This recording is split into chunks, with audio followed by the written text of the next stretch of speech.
सतत missed abortion होत आहेत याचं कारण कधीकधी आपल्या जीन्समध्ये लपलेलं असू शकतं.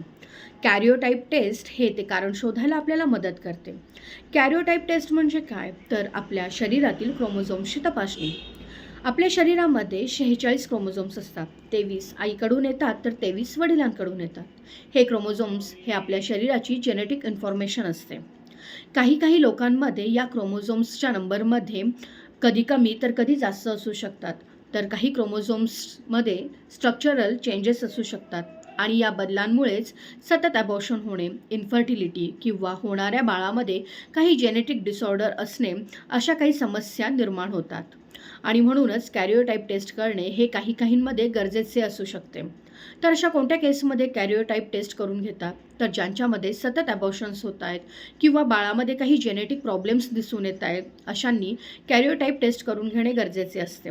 ही टेस्ट ही ब्लड सॅम्पलमधून होते आणि जर का क्रोमोझोमल काही प्रॉब्लेम्स आढळले तर डॉक्टर आपल्याला काउन्सिलिंग करून योग्य ती ट्रीटमेंट प्लॅन करू शकतात.